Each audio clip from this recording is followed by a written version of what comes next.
Hi guys, so we are up with the next lecture. सामने जो लिखा हुआ है उसको पॉज करके एक बार नोट कर लो।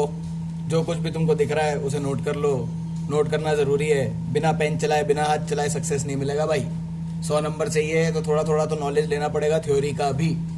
तो आइए हम देखते हैं आगे। अब हम चल रहे हैं किसमें, थर्मल रेडिएशन में। तो जब थर्मल रेडिएशन की बात कर रहे हैं तो हम बात करेंगे सबसे पहले किसकी, प्रिवोस्ट थ्योरी ऑफ हीट एक्सचेंज। तो मिस्टर प्रिवोस्ट थे, उन्होंने एक थ्योरी दी हीट एक्सचेंज की थर्मल रेडिएशन के रिस्पेक्ट में। उन्होंने क्या बोला कि भाई अगर एक बॉडी है और सराउंडिंग है तो वो बॉडी और सराउंडिंग दोनों एक दूसरे के साथ सदा के लिए हीट एक्सचेंज करते रहेंगे, हमेशा, every time, everywhere, every place, सब जगह करते रहेंगे।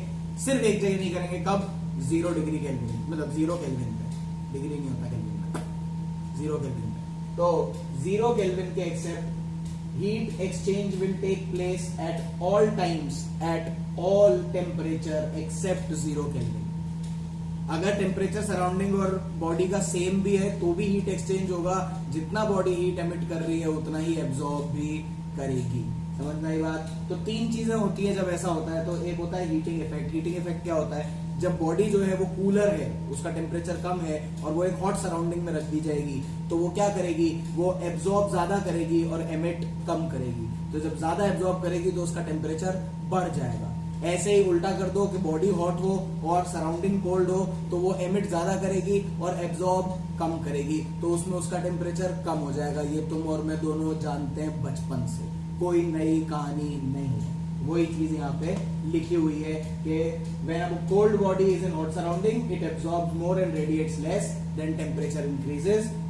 When a hot body is in cold surroundings, then body radiates more and absorbs less, hence temperature decreases.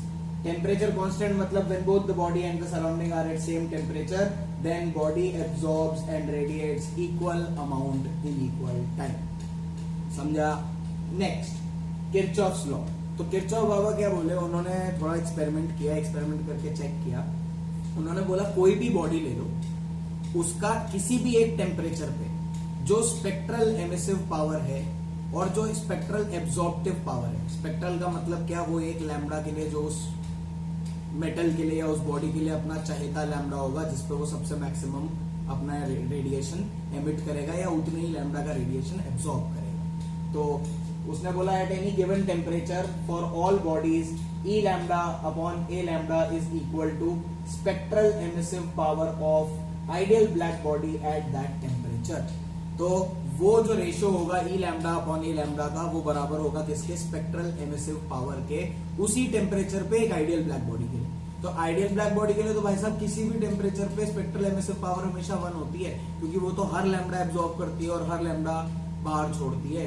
तो वो हो जाएगी कांस्टेंट, तो it comes out to be constant. तो इसका मतलब E lambda 1 upon A lambda 1 is equal to E lambda 2 upon A lambda 2। कहने का मतलब एक टेम्परेचर पे दूसरे टेम्परेचर पे, दोनों अलग अलग टेम्परेचर पे भी करके देखूंगा तो भी वो आएगा क्या, कांस्टेंट। इसका मतलब E lambda is directly proportional to A lambda. अगर E लैम्बडा बढ़ेगा तो A लैम्बडा भी बढ़ेगा। कहने का मतलब जो बॉडी ज्यादा एब्जॉर्ब करेगी वो बॉडी ज्यादा एमिट भी करेगी, जो बॉडी कम एब्जॉर्ब करेगी वो बॉडी कम एमिट भी करेगी। इसीलिए कहा जाता है good emitters are good absorbers and bad emitters are bad absorbers. समझे?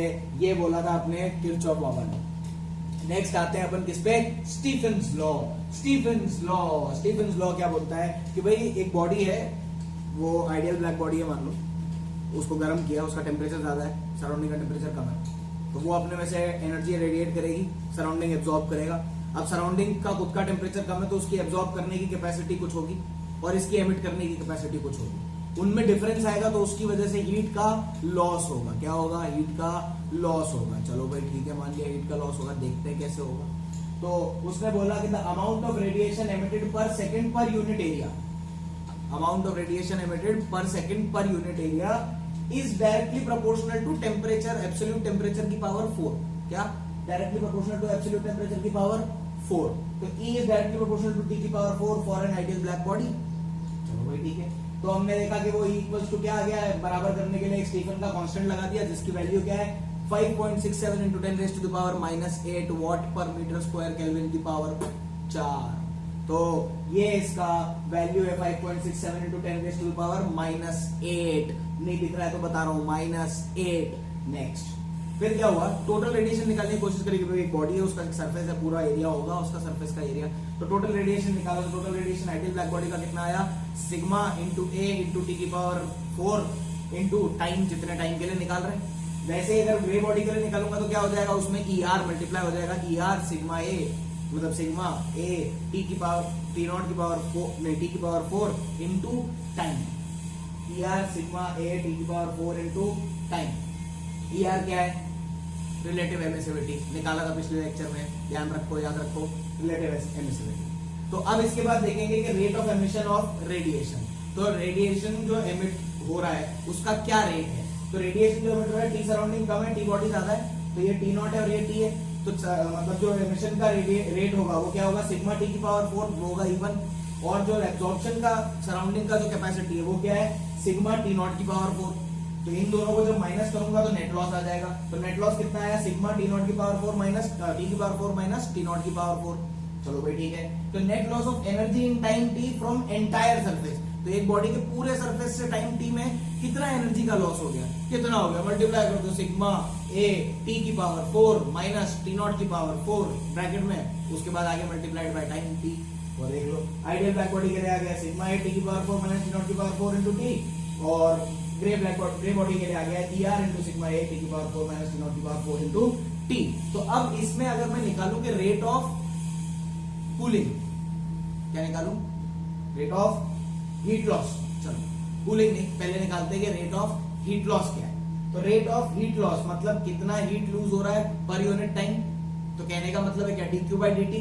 तो उसको हमने नाम दिया, अगर आइडियल ब्लैक बॉडी के लिए लिख रहे हैं तो RH नाम दिया, dq by dt is equals to sigma a t की पावर 4 माइनस टी नॉट की पावर 4।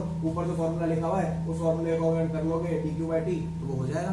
तो dq by dt आया सिग्मा a t की पावर 4 माइनस टी नॉट की पावर 4। ग्रे बॉडी के लिए इसी में ई आर आगे यहाँ मल्टीप्लाई कर देंगे। तो इतना आया क्या, rate of heat loss. Next lecture में जो हम निकालेंगे वो इसी रेट ऑफ हीट लॉस से हम निकालेंगे कि रेट ऑफ कूलिंग क्या आएगा। फिर हम देखेंगे कि न्यूटन ने एक लॉ दिया था, न्यूटन्स लॉ ऑफ कूलिंग, वो क्या होता है। उसके बाद हम देखेंगे spectral behaviour, and spectral behaviour के बाद लास्ट चीज हम देखेंगे वेन्स डिस्प्लेसमेंट लॉ, और फिर हो जाएगा ये चैप्टर समाप्त। Then we'll start with kinetic theory of gases.